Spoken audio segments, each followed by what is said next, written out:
The Cursed Manor. The manor stood on the edge of a sprawling moor, its jagged silhouette etched against a perpetually storm-darkened sky. Once a symbol of grandeur and prosperity, it now lay abandoned, swallowed by ivy, its windows like hollow, watching eyes. The few villagers who lived nearby avoided even glancing in its direction, whispering of cursed bloodlines, unspeakable rituals, and shadows that moved when no living being remained inside. No one dared step near after sunset, and even in daylight, the place exuded an aura that felt almost alive, like a predator waiting for prey. The story of the Cursed Manor stretched back more than 2 centuries. It was said that Lord Alistair Greystone, the last master of the estate, had been obsessed with immortality. He dabbled in forbidden sciences and darker arts, filling his mansion with occult artifacts and books bound in human skin. Servants often heard him chanting incantations in the dead of night, his candlelight flickering through high-arched windows. Then one winter, all within the manor family, staff, and guests vanished without a trace. Doors were left open, fires burned out in the hearths, and food remained uneaten at long tables, but not a single soul was ever found. Search parties scoured the moor and surrounding woods, but it was as if the house had swallowed them whole. From then on, the manor was declared cursed. Years passed, but the manor did not decay the way normal houses did. Though its walls cracked and its paint peeled, it seemed to resist the full weight of time. Travelers who wandered too close spoke of hearing music drifting from its upper floors, violins and harpsichords playing melodies from another century. Sometimes, shadowy figures were seen moving along the balconies or staring out through the grimy glass panes. A strange odor of rot and iron lingered in the air around it, and animals refused to go near, bristling and whimpering if led within sight of its looming gates. One autumn evening, when the fog hung low and thick across the moor, a group of treasure seekers dared to enter. Legends told of Lord Greystone's vast fortune, rumored to be hidden within secret chambers. Carrying lanterns and ropes, they crossed the threshold. But only one man staggered back out the next morning, his hair turned white, his eyes wild, and his speech broken into incoherent mutterings.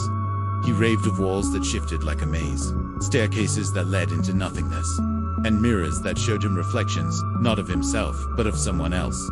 Someone who watched him with hunger. He died days later, clawing at his own skin, as if trying to tear something out of him. His companions were never found. The manor became a place of unspoken dread. No one attempted to reclaim or demolish it, for workers who tried mysteriously disappeared.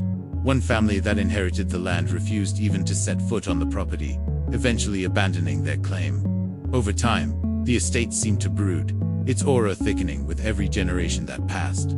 On stormy nights, lightning would strike unnaturally close to its spires, illuminating its crooked form for miles. Travelers swore they could see shadowy figures lined up in the windows, like an audience waiting for a performance to begin. The curse was said to stem from the night Lord Greystone performed his final ritual.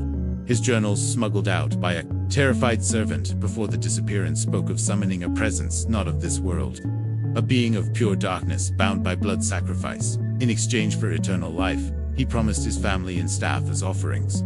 But the ritual did not go as planned.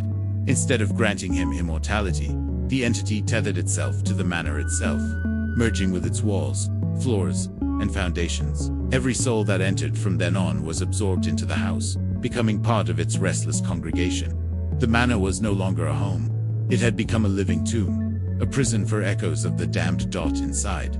The halls stretched impossibly, long lined with portraits whose painted eyes seemed to follow intruders. The grand staircase groaned, not just with weight, but as if it breathed. Cobwebs shifted as though touched by unseen hands, and the air pressed thick against the lungs, tasting of ashes and despair. Some rooms were frozen in time, with dust covering half-finished meals, chairs slightly pulled back as if someone had just risen moments ago. Others were warped beyond comprehension, doors leading to brick walls, ceilings that stretched endlessly upward, and mirrors that refused to reflect reality. The unlucky who strayed inside were rumored to hear whispers in their own voices, luring them deeper until they lost all sense of direction, swallowed by the endless labyrinth. The Cursed Manor's legend only grew with each disappearance. Some villagers believed the house itself was feeding, growing stronger with every soul claimed. Others whispered that Lord Greystone still roamed its halls, his body no longer human, his spirit fused with the entity he had once tried to command. On rare nights, a dim light could be seen moving through the upper windows, as though someone carried a lantern through the corridors, forever pacing, forever hunting. The manor remains today, its gates rusted shut, yet never fully sealed, as if inviting those foolish or desperate enough to enter. Those who stand at its edge on moonless nights say they can hear faint organ music and the low murmur of a gathering crowd, waiting eternally for the final act of a performance that will never end. No one knows whether the curse will ever be broken, but the manor endures, patient and hungry, an immortal witness to its own horrors. And as long as it stands, it will continue to call out in silence to the living, luring them closer, promising treasure and secrets while offering only eternal entrapment. For the Cursed Manor is not merely haunted, it is alive, and it is